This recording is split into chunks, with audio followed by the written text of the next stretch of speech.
വിശാൽ കൃഷ്ണമൂർത്തിയുടെ വരവോടുകൂടി ഇവിടെ പല അതിശയങ്ങളും സംഭവിക്കാൻ പോവുകയാണ്. ഡാൻസ് അച്ഛന് പരിക്ക് പറ്റിയപ്പോൾ ഈ പ്രോഗ്രാം വേണ്ട എന്ന് പറഞ്ഞ അതേ മാഡം തന്നെ ഇന്നലെ എന്നെ വിളിച്ച് മറ്റൊരു കാര്യം പറഞ്ഞു.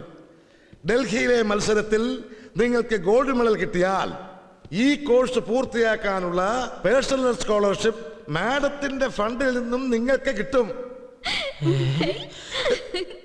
ഈ കോളേജിനോടും നിങ്ങളോടുമൊക്കെ മാഡത്തിന് പ്രത്യേകമായ ഒരു വാത്സല്യമുണ്ട്. ഈ കാണുന്ന സകലതും അവരുടെ അച്ഛൻ വില്യം ഇഗ്നേഷ്യസ് ഉണ്ടാക്കിയതാണ്. മരിച്ചുപോയ ഭാര്യയുടെ ഓർമ്മയ്ക്കായി അദ്ദേഹം തുടങ്ങി വെച്ച ഒരു ചെറിയ പള്ളിക്കൂടമാണ് ഇന്ന് ഹോളി ഫാദർ കോളേജ് എന്ന പേരും പറഞ്ഞ് തലയുയർത്തി പിടിച്ചു നിൽക്കുന്നത്. 16 വർഷത്തോളം മാഡം ഇവിടെ വിസിറ്റിംഗ് പ്രൊഫസറായിരുന്നു. അവർക്ക് സംഗീതത്തിലും സാഹിത്യത്തിലും ഡോക്ടറേറ്റ് ഉണ്ട്. സ്കോളർഷിപ്പ് തരുന്നത് ഞാനല്ല മക്കളെ, മാഡം തരുന്ന സ്കോളർഷിപ്പ് കിട്ടാൻ എന്നെ തൊഴുതു പിടിച്ചിട്ട് ഒരു കാര്യവുമില്ല. എല്ലാവരും കൂടെ ഒത്തുപിടിച്ച് അതൊക്കെ വാങ്ങിക്ക്. പിറകിലേക്ക് നോക്കൂ മകനെ. എന്ത് പിശുകായി, എത്ര ദിവസമായി കാത്തിരിക്കുന്നു. അമേരിക്ക എന്നോ അതോ പാരീസിൽ നിന്നോ. ഇതാ നമ്മുടെ വിശാൽ കൃഷ്ണമൂർത്തി. നമ്മൾ ആഗ്രഹിച്ചു, ഇദ്ദേഹം നമുക്ക് വേണ്ടി വന്നു. നിങ്ങൾക്ക് പരിചയപ്പെടുത്താൻ ഇവനേക്കാൾ വലിയൊരാൾ തൽക്കാലം എൻ്റെ കയ്യിലില്ല. ഓക്കേ, നിങ്ങൾക്കെന്നെ വിശാലെന്നോ മൂർത്തിയെന്നോ വിളിക്കാം. ഇതെൻ്റെ കോളേജാണ്.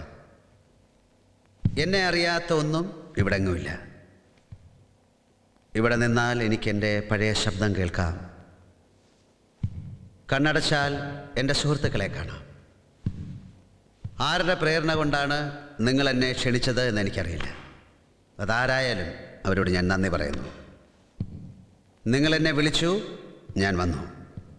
ഇനി ഞാൻ എന്ത് ചെയ്യണമെന്ന് നിങ്ങൾ എന്നോട് പറയണം.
ഞാനിത് മുൻപും കേട്ടിട്ടുണ്ട്.